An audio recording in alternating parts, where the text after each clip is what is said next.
اب مشکل یہ ہے کہ اس حکومت کی کرپشن کے اتنے بڑے بڑے اسکینڈل ہیں لیکن وہ نیب کو نظر نہیں آتے.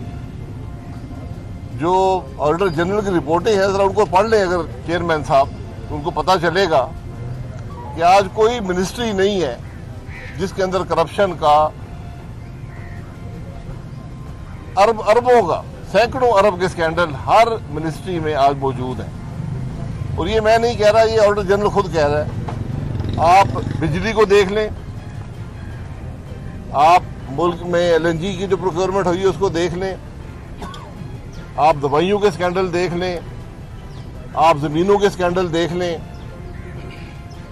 آپ ملک کے اندر گندم کے اسکینڈل دیکھ لیں جو کچھ صوبائی حکومت میں ہو رہا ہے، جو افسران کر رہے ہیں. اور سب سے بڑھ کر نیب اپنے گھر کے اندر ذرا معائنہ کرے. آج اس ملک کا کرپٹ ترین ادارہ اگر کوئی ہے تو وہ نیب خود ہے. کوئی ریئل اسٹیٹ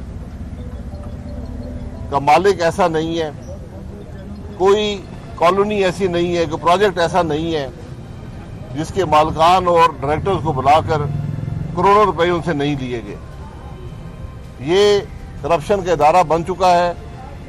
افسران آج کام کرنے کو تیار نہیں ہیں، اور پھر لوگ سوال کرتے ہیں جی ملک میں کچھ ہو نہیں رہا، ملک چلتا نہیں ہے. تو جب آپ یہ کام کریں گے، جب نیب ایک سیاست کھیلنے کا ادارہ بن جائے گا، جب نیب اپوزیشن کو دبانے کا ادارہ ہوگا جس کے اندر چیئرمین بھی ملوث ہو، ادارے کے افسران بھی ملوث ہوں، جو خود کہتے ہیں کہ یار ہمیں پتہ ہے کیسوں میں کچھ نہیں، ہم مجبور ہیں، تو پھر وہاں پر کون سا انصاف رہ جاتا ہے؟ آج جو معاملات عدالتوں کے ہیں، جو عدالتوں کے اندر خود ہو رہا ہے، جو وکلاء سوال اٹھا رہے ہیں، جو بار کونسلیں سوال اٹھا رہی ہیں، وہ عدل کے نظام کے بارے میں اٹھا رہی ہیں کہ آج ججوں کو انصاف نہیں مل رہا، تو وہاں پر ان عدالتوں میں کون سا انصاف رہ جائے گا؟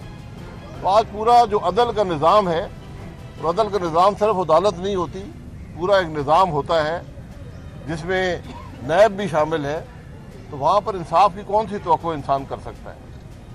آج کہ اربوں کے اسکینڈل، کرپٹ ترین افسران، کرپٹ ترین وزراء، ان کی بات نیب نہیں کر سکتا.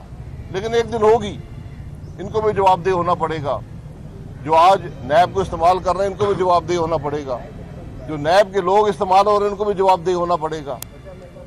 تو یہ جو احتساب کے عمل پر جو اس ملک میں تباہی ہو رہی ہے، اس کا آخر کسی کو تو جواب دینا پڑے گا.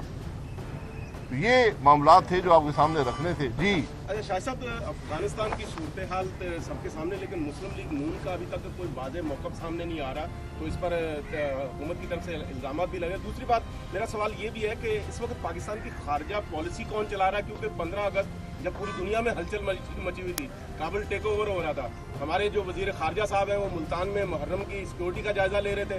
وزیر اعظم صاحب کے بارے میں اطلاع ہے کہ وہ نتیہ گلی میں تھے. تو سیکورٹی کا یہ خارجہ پالیسی کس کے پاس ہے، اور مسلم لیگ نون کا کیا اس میں بارے میں موقف ہے؟ ہر ایک کی اپنی مصروفیات ہوتی ہیں، تو ملک کی خارجہ پالیسی ہے کیا، پہلے یہ تو پتہ چلے. اور یہی بات مسلم لیگ نون نے کہی ہے، یہی بات شہباز شریف صاحب نے کی ہے جو لیڈر اپوزیشن ہے. انہوں نے کہا ہے کہ افغانستان کو جو مسئلہ ہے اس کے فیصلے بند کمروں میں نہیں ہونے چاہیے. جو ماضی میں بند کمروں میں فیصلے ہوئے ہیں ان سے پاکستان کا بے پناہ نقصان ہوا ہے. تو آج ضرورت اس بات کی ہے کہ غیر متنازع متفقہ افغانستان کے بارے میں پاکستان کی پالیسی پارلیمنٹ کی جوائنٹ سٹنگ میں طے کی جائے اور اس کے مطابق آگے چلا جائے.